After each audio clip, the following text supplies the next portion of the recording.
Bonjour à tous, je suis Hélène Landemort, professeure de sciences politiques à Yale University et j'ai le plaisir aujourd'hui d'interviewer Thomas Matagne, qui est un entrepreneur dans le monde de l'économie sociale et solidaire et de la transition écologique. Bonjour Thomas, est-ce que vous pouvez nous dire un mot sur Bonjour.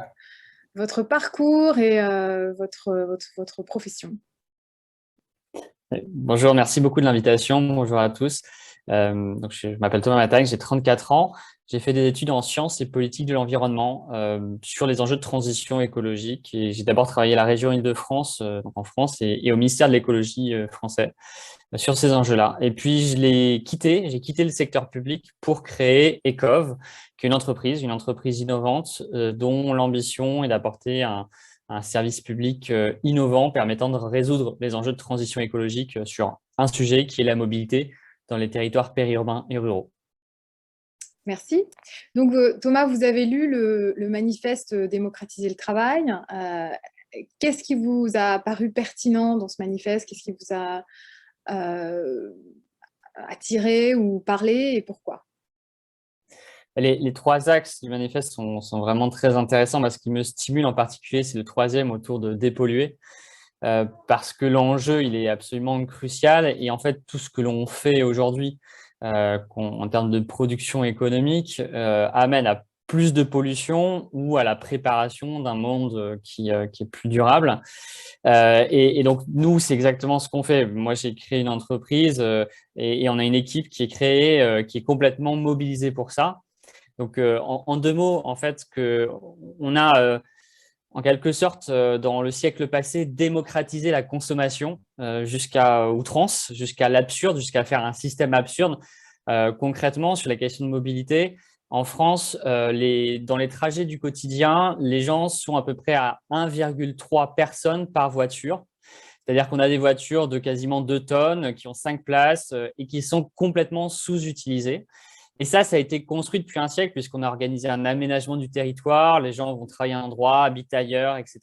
Donc, ce n'est pas une critique des individus, ce n'est pas une critique même d'une entité spécifique, c'est vraiment une construction collective, mais qui est absurde, hein, puisque par exemple, en France, toujours, les constructeurs automobiles dépensent 3,5 milliards d'euros par an de publicité pour vendre des voitures. Et on peut leur taper dessus et leur dire que c'est pas bien, effectivement, mais s'ils le font pas, ils vendent moins. S'ils vendent moins, potentiellement, ils détruisent des emplois. Enfin, c'est compliqué, en fait. On a un système qui est comme ça. Donc, il est construit. Il faut le prendre tel qu'il est. Et il a plein de défauts, puisque les gens sont devenus dépendants. Ça a des impacts socio-économiques importants. Évidemment, des impacts environnementaux énormes. Donc, ce système, il a des défauts, mais il a aussi des opportunités. Ces places libres dans ces territoires peu denses, qui sont la plupart des territoires, en fait, puisque globalement, les centres-villes, c'est qu'une minorité des territoires. Dans ces territoires, ces places libres, c'est une vraie richesse. C'est comme si on avait du pétrole quasiment disponible. On n'a toujours pas de pétrole, mais on a des sièges libres qui circulent et donc on peut aller les mobiliser. C'est comme le gaspillage alimentaire, en fait, on va essayer de les capter. Donc pour faire ça, nous, on déploie des lignes de covoiturage. Je ne vais pas rentrer dans le détail, mais c'est faire comme des lignes de transport avec les collectivités locales pour permettre aux gens de participer et de partager leur trajet sans contrainte. Donc ça, on le fait, c'est de l'innovation technologique, d'usage, et on le fait pour le compte de l'action publique, du secteur public, des collectivités, parce que c'est elles qui organisent la mobilité dans le territoire. Et l'enjeu, ce n'est pas juste de réinventer les usages et de capter la valeur, comme disent nos entrepreneurs, mais c'est de faire en sorte que ce soit au service d'une transition, parce que le covoiturage n'est pas forcément souhaitable partout tout le temps.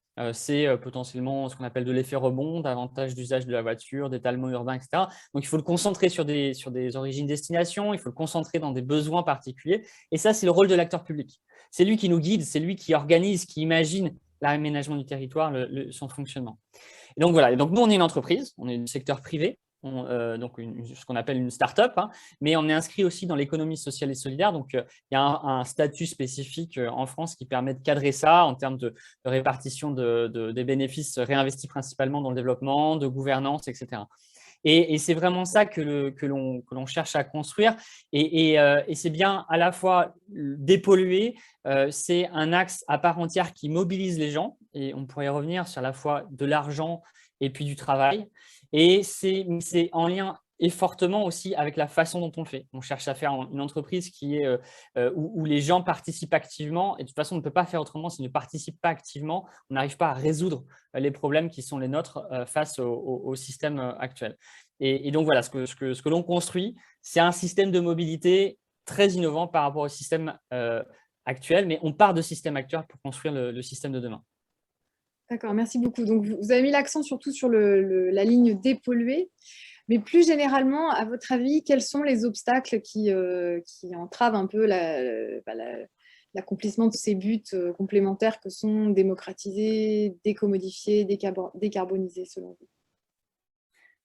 En fait, on part d'une réalité qui est le système socio-économique tel qu'il existe aujourd'hui. Et la première étape pour pouvoir le changer, c'est de l'accepter.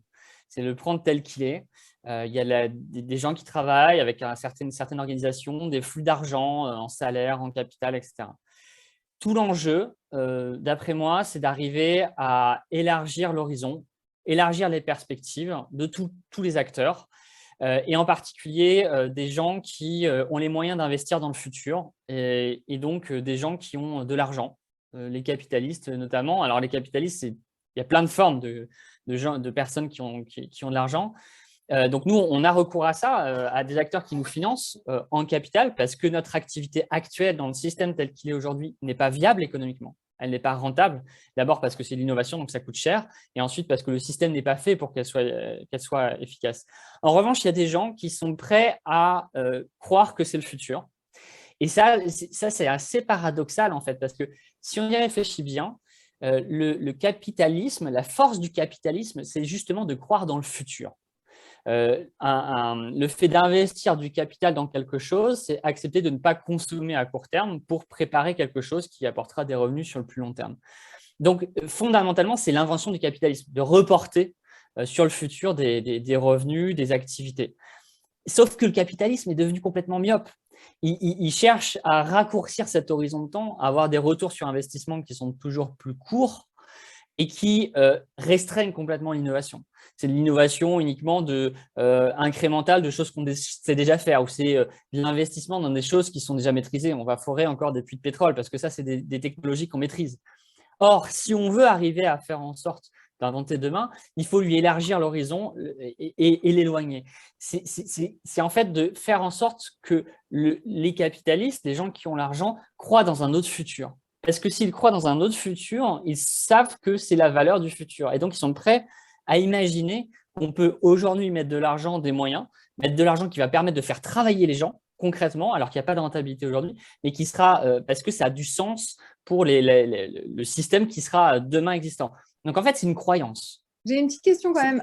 Ouais. Vous dites le capitalisme, c'est la capacité à se projeter dans le futur, à reporter le profit à demain. Mais pourquoi est-ce que c'est vraiment une propriété unique au capitalisme? Est-ce que, par exemple, le socialisme, qui est une alternative, que ce soit par le biais de l'État ou par le biais de compagnies démocratisées, par exemple, si c'est vraiment un terme qu'on peut utiliser pour ce modèle-là, pourquoi est-ce que ça ne serait pas aussi capable de se projeter dans le futur et de reporter le profit ou les dividendes à demain?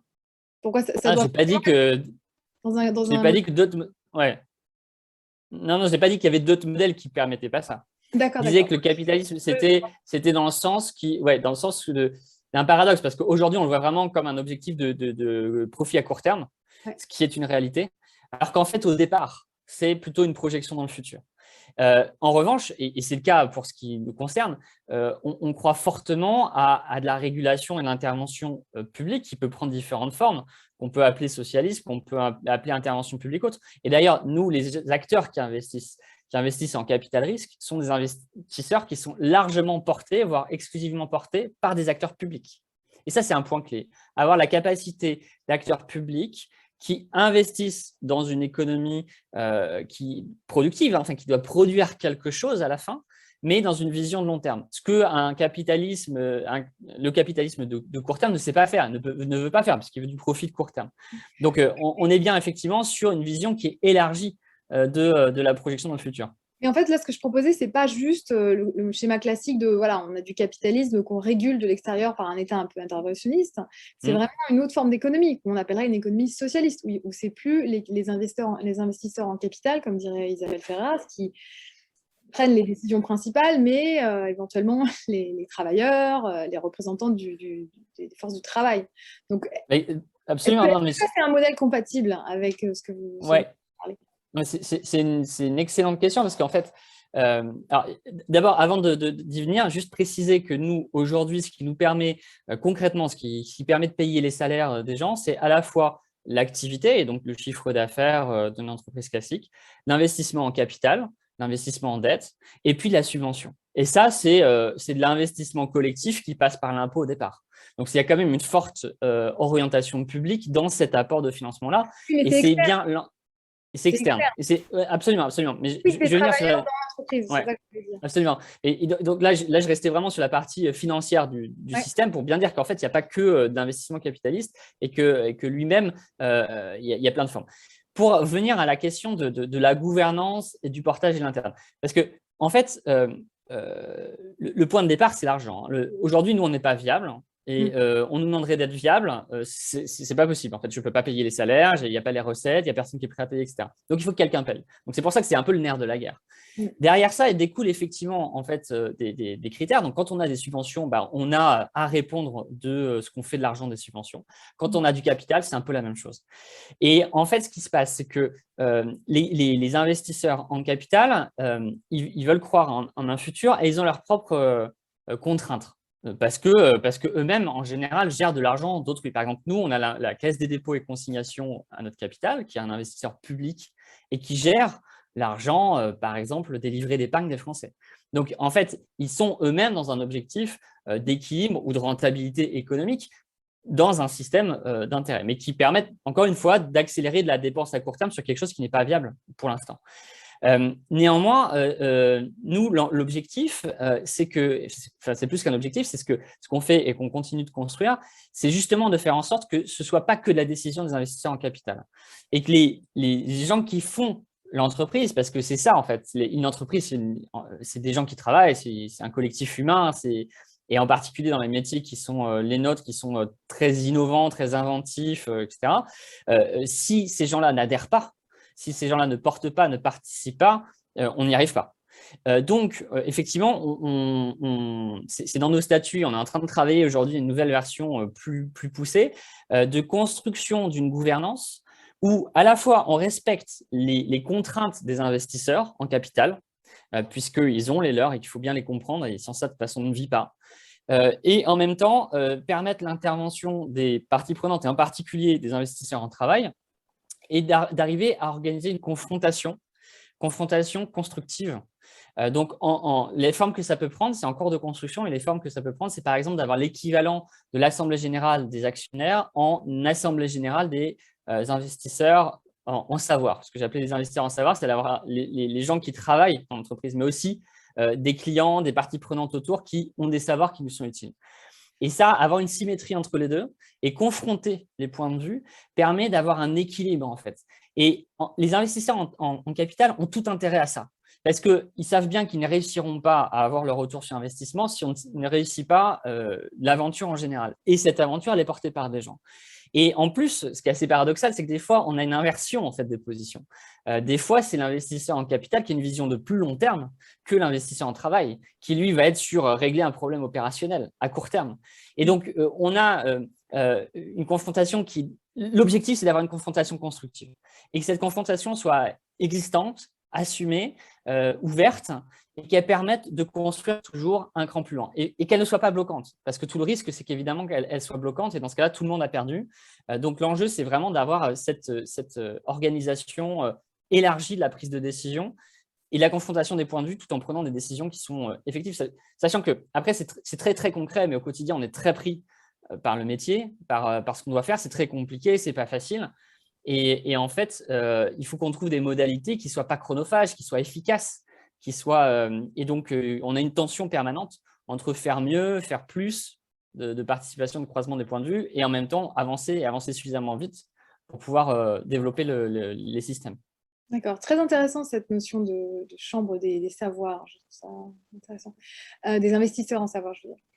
Alors, une autre question, Thomas, dans la position que vous occupez, qu'est-ce que vous pouvez faire, vous, concrètement, pour soutenir ces trois principes, ou les aider à leur accomplissement dans le monde, en quelque sorte? Est-ce qu'il y a des opportunités dans le futur immédiat qui se présentent pour vous dans votre... Alors, oui, enfin, j'ai déjà un peu raconté. Enfin, moi, mon métier en tant qu'entrepreneur, c'est d'arriver à imaginer un futur, de savoir si ce futur est crédible, de le traduire en mots qui soient compréhensibles dans le monde d'aujourd'hui, qui soient acceptables, enviables, dont on ait envie dans le monde d'aujourd'hui pour les investisseurs en capital d'un côté, pour les investisseurs en travail de l'autre. Parce que, et c'est pas toujours, enfin, il n'y a pas que le capital qui est nécessaire de mobiliser, il y a aussi le travail. Et quand on fait de l'innovation radicale, c'est pas facile. Et on a plein de gens qui n'y arrivent pas parce que c'est dur, en fait. Hein, on en prend plein la figure. Mais petit à petit, on progresse. Et donc, arriver à emmener tout ça, ça c'est mon rôle. Et donc, ma position, elle est d'arriver à trouver cet équilibre entre l'ensemble des contraintes pour construire le chemin et d'apporter de l'innovation dans cette gouvernance qu'on vient d'évoquer pour que cette dynamique dépasse les quelques personnes au départ. Au départ, c'était dans notre gouvernance, par exemple, interne, quand on est 15-20 personnes, c'est très horizontal, c'est assez facile. Mais là, aujourd'hui, on est quasiment 70, on ne peut plus avoir un fonctionnement de cette manière. Donc, c'est à chaque étape, trouver le moyen d'embarquer l'ensemble de ces personnes qui vont faire ce futur. C'est vraiment une histoire de prophétie autoréalisatrice. C'est parce que les gens pensent que ça va advenir, que ça va effectivement advenir. Et ça, c'est l'histoire de la construction économique depuis fort longtemps. Il n'y a rien de nouveau, en fait, là-dedans. Mais donc, l'opportunité, elle est dans le fait qu'aujourd'hui, les mentalités sont en train de changer très vite. Tant du côté des investisseurs en capital que des décideurs publics, que des investisseurs en travail. Les gens ont envie de sens dans leur travail et c'est vital, hein, effectivement, parce que chaque heure qui est travaillée, si elle ne va pas dans le bon sens, elle amène tout le monde dans la mauvaise direction. Et donc les choses sont… moi, j'ai le sentiment qu'il y a les ingrédients qui commencent à être réunis pour avoir une accélération très forte par rapport à ce qu'on a pu connaître depuis les 20 dernières années sur les enjeux de transition écologique inclusive, sociale, parce que de toute façon, on ne peut pas faire la transition écologique sans la considération des impacts sociaux. Voilà pour moi comment les choses se situent aujourd'hui. Bah, ça fait du bien d'entendre des prédictions positives un peu sur l'avenir.